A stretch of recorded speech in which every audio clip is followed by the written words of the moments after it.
जय श्री विष्णु भक्तों, आज हम सुनेंगे अजा एकादशी व्रत की पौराणिक कथा। अजा एकादशी को जया एकादशी के नाम से भी जाना जाता है। कुंती पुत्र युधिष्ठिर कहने लगे कि हे भगवान, भाद्रपद कृष्ण एकादशी का क्या नाम है? व्रत करने की विधि तथा इसका महात्म्य कृपा करके कहिए। मधुसूदन कहने लगे कि इस एकादशी का नाम अजा है। यह सब प्रकार के समस्त पापों का नाश करने वाली है। जो मनुष्य इस दिन भगवान ऋषिकेश की पूजा करता है उसको वैकुंठ की प्राप्ति अवश्य होती है। अब आप इसकी कथा सुनिए। प्राचीन काल में हरिश्चंद्र नामक एक चक्रवर्ती राजा राज्य करता था।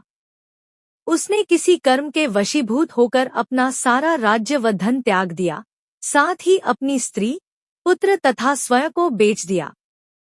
वह राजा चांडाल का दास बनकर सत्य को धारण करता हुआ मृतकों का वस्त्र ग्रहण करता रहा, मगर किसी प्रकार से सत्य से विचलित नहीं हुआ।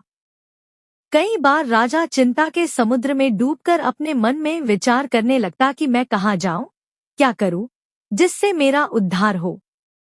इस प्रकार राजा को कई वर्ष बीत गए। एक दिन राजा इसी चिंता में बैठा हुआ था कि गौतम ऋषि आ गए। राजा ने उन्हें देखकर प्रणाम किया और अपनी सारी खबरी कहानी कह सुनाई। यह बात सुनकर गौतम ऋषि कहने लगे कि राजन, तुम्हारे भाग्य से आज से 7 दिन बाद भाद्रपद कृष्ण पक्ष की अजा नाम की एकादशी आएगी। तुम विधिपूर्वक उसका व्रत करो। गौतम ऋषि ने कहा कि इस व्रत के पुण्य प्रभाव से तुम्हारे समस्त पाप नष्ट हो जाएंगे। इस प्रकार राजा से कहकर गौतम ऋषि उसी समय अंतर्ध्यान हो गए। राजा ने उनके कथनानुसार एकादशी आने पर विधिपूर्वक व्रत व जागरण किया। उस व्रत के प्रभाव से राजा के समस्त पाप नष्ट हो गए। स्वर्ग से बाजे बजने लगे और पुष्पों की वर्षा होने लगी। उसने अपने मृतक पुत्र को जीवित और अपनी स्त्री को वस्त्र तथा आभूषणों से युक्त देखा। व्रत के प्रभाव से राजा को पुनः राज्य मिल गया। अंत में वह अपने परिवार सहित स्वर्ग को गया।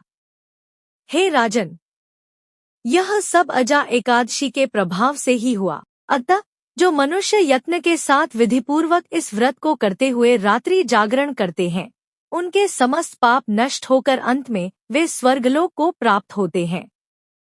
इस एकादशी की कथा के श्रवण मात्र से अश्वमेध यज्ञ का फल प्राप्त होता है।